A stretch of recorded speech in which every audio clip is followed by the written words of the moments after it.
ಎಲ್ಲರಿಗೂ ನಮಸ್ಕಾರ. ನಾನು doctor Soumya Mani, fertility specialist at Mani fertility and IVF centre, Hassan. ಪ್ರತಿ ಕನಸಿಗೂ ತನ್ನದೇ ಆದ ಸಮಯವಿರುತ್ತದೆ. ಪ್ರತಿ ಪ್ರಯಾಣಕ್ಕೂ ತನ್ನದೇ ಆದ ಹಾದಿ ಇರುತ್ತದೆ.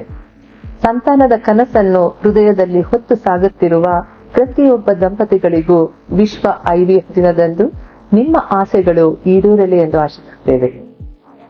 ಜುಲೈ 25, 1978 ವಿಶ್ವದ ಮೊದಲ IVF ಶಿಶುವಾದ ಲೂಯಿಸ್ ಬ್ರೌನ್ ಜನಿಸಿದ್ರು. ಇದು ವೈದ್ಯಕೀಯ ವಿಜ್ಞಾನದಲ್ಲೇ ಐತಿಹಾಸಿಕವಾದ ದಿನ. ಇಂದಿನ ಆಧುನಿಕ ವಿಜ್ಞಾನ, ವಿಶೇಷವಾಗಿ IVF, ICSI ಈ ತರದ ಒಂದು ತಂತ್ರಜ್ಞಾನ ಲಕ್ಷಾಂತರ ಕುಟುಂಬಗಳ ಬದುಕಿನಲ್ಲಿ ಹೊಸ ಬೆಳಕನ್ನೇ ಮೂಡಿಸಿದೆ. ಸರಿಯಾದ ಸಮಯದಲ್ಲಿ ವೈದ್ಯಕೀಯ ಸಲಹೆ ಮತ್ತು ಚಿಕಿತ್ಸೆ ಪಡೆಯುವುದು ತುಂಬಾ ಸೂಕ್ತ. ದಾಂಪತ್ಯ ಜೀವನವನ್ನ ಪ್ರವೇಶಿಸಿದ ಮಹಿಳೆ 35 ವರ್ಷ ಕೆಳಗಿದ್ದರೆ, 1 ವರ್ಷ ಸತತ ಪ್ರಯತ್ನದ ಮೇಲೂ ಗರ್ಭಿಣಿಯಾಗದಿದ್ದರೆ ದಂಪತಿಗಳಿಬ್ಬರು ವೈದ್ಯರನ್ನ ಭೇಟಿ ಮಾಡೋದು ತುಂಬಾ ಸೂಕ್ತ. ಹಾಗೆ 35 ವರ್ಷಗಳ ಮೇಲಾಗಿದ್ದರೆ ಅವರು ದಾಂಪತ್ಯ ಜೀವನವನ್ನ ಪ್ರವೇಶ ಮಾಡಿದ 6 ತಿಂಗಳಲ್ಲೇ ವೈದ್ಯರನ್ನ ಭೇಟಿಯಾಗಬೇಕು.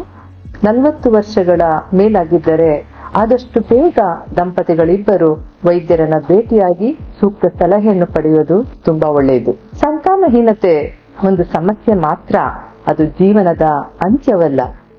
ಮೂಢನಂಬಿಕೆಗಳನ್ನ ಬಿಟ್ಟು ವೈಜ್ಞಾನಿಕ ಮಾಹಿತಿಯನ್ನ ಪಡೆದು ಮುಂದೆ ಸಾಗೋದು ತುಂಬಾ ಒಳ್ಳೆಯದು.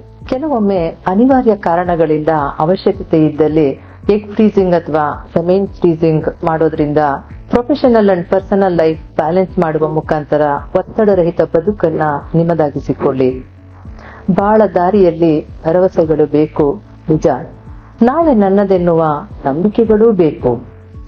IVF ಚಿಕಿತ್ಸೆ ವೈದ್ಯಕೀಯ ವಿಧಾನವಷ್ಟೇ ಅಲ್ಲ, ಸಾವಿರಾರು ಕುಟುಂಬಗಳ ಬದುಕಿನಲ್ಲಿ ಭರವಸೆಯನ್ನು ಮೂಡಿಸುವ ಆಶಾಕಿರಣವಾಗಿದೆ. ನಾವು ಮಾಡುವ ಪ್ರಯತ್ನಗಳಲ್ಲಿ ಪರಿಪೂರ್ಣತೆಯನ್ನ ಕಂಡುಕೊಳ್ಳಲು ಧನಾತ್ಮಕ ಆಲೋಚನೆಗಳೊಂದಿಗೆ ಆರೋಗ್ಯಕರವಾದ ಜೀವನ ಶೈಲಿಯನ್ನ ನಾವು ಅಳವಡಿಸಿಕೊಳ್ಳುವ ಮುಖಾಂತರ ನಿಮ್ಮೆಲ್ಲರ ಕನಸು ನನಸಾಗಲಿ. ಶುಭ ಹಾರೈಕೆಗಳು.